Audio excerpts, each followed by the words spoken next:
Incredibly, the former head of the Federal Reserve, Mr. Alan Greenspan, advocates opening those gates further to lower our wages even more in what he calls a leveling process. Some of you history buffs might recall that communism in its early days was first called leveling. In a recent Boston Globe article, former Federal Reserve Chairman Alan Greenspan said that allowing more skilled immigrants to work in the United States would help keep the income gap from widening. He went on to say, allowing more skilled workers into the country would bring down the salaries of top earners in the United States, easing tensions over the mounting wage gap. And then he added, if we open a significant window for skilled workers, that would suppress the skilled wage level and end the concentration of income. Well, how nice, Mr. Greenspan, for other nations. But brace yourselves, Americans. This stampede over the cliff of integration is taking on all the attributes of the mass suicide of the lemmings. Alan S. Blinder, former vice chair of the Federal Reserve and longtime fan of free trade, is estimating the loss of American jobs in this brave new outsourced world at 40 million. That's right, 40 million. Please note, the policymakers are not the ones who will lose their jobs, but people like you and me will. Yet despite these realities, NAFTA was sold to Americans as a boon to employment. When NAFTA took effect on January 1, 1994, its supporters boasted in the Washington Times that NAFTA would create 200,000 new jobs and expand the manufacturing base throughout the country. Today, virtually everyone knows that Clinton, Carter, Ford, and Bush, along with all the other NAFTA cheerleaders, were dead wrong.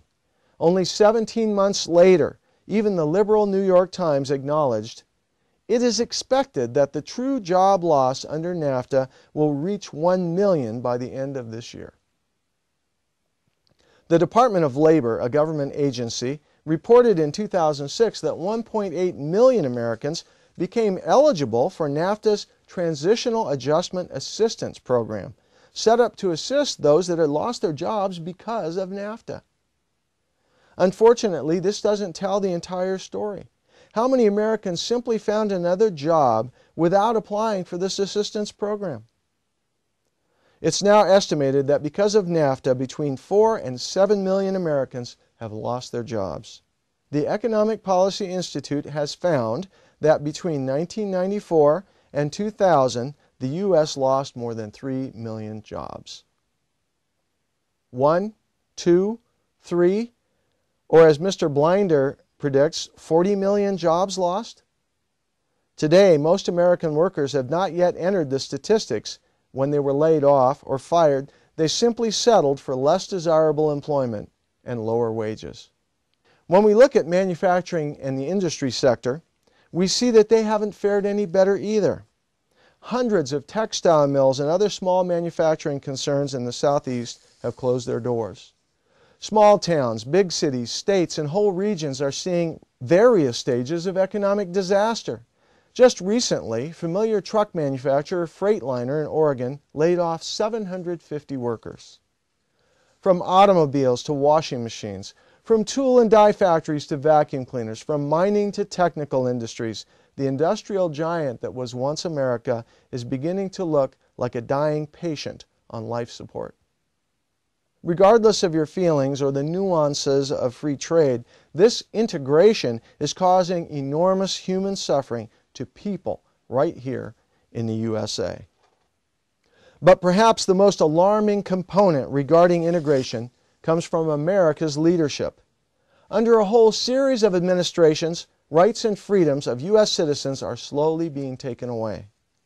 Worse, the process is speeding up. This is the most serious matter.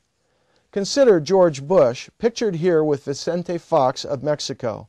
Also present was Prime Minister Paul Martin of Canada.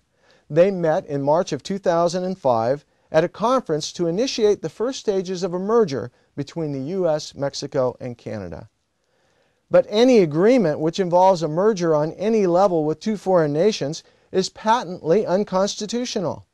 Any U.S. president should know that this act clearly violates the oath of office to uphold the Constitution and the United States. Yet, the push for a merger isn't a partisan issue. Several previous administrations, Democrat and Republican, have pushed for a merger on the deceptively named free trade platform. Many of our leaders have knowingly given up power and independence for international dependence, or integration, as it's called. Here is a statement from the Democratic side in 1993. In a few moments, I will sign 3 agreements that will complete our negotiations with Mexico and Canada to create a North American free trade agreement. That was Bill Clinton. And that situation is also directly related to what we face today. As you might know, the movement away from an independent USA has been happening by small incremental change for many decades. And NAFTA, the North American Free Trade Agreement, was the launching pad for much of the current situation. So where exactly is this heading? Some politicians and power brokers within the United States government and industry, along with their counterparts in Canada and Mexico, are currently working to create a new political entity, the North American Union, through the Security and Prosperity Partnership of North America, or SPP. Our own Commerce Department has erected an entire website dedicated to this project. We paid for that, you and I. The plans detailed on the site include a free trade zone with a common security perimeter, which is, in effect, the process of erasing our national borders and expanding those borders to the perimeter of the whole continent of North America. A designer at the New American Magazine created this image that bottom lines the movement's goal. The goal is known as the North American Union, or NAU for short. The Council on Foreign Relations, or CFR, is a private, powerful internationalist club headquartered in New York. It published a document in 2005 titled Building a North American Community.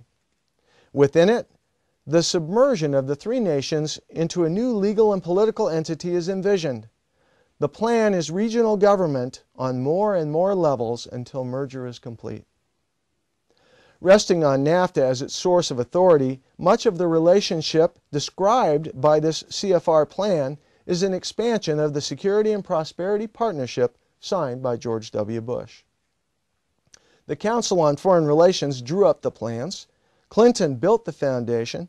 Bush Sr. built upon it. The CFR expands it again, and then Bush Jr. continues building.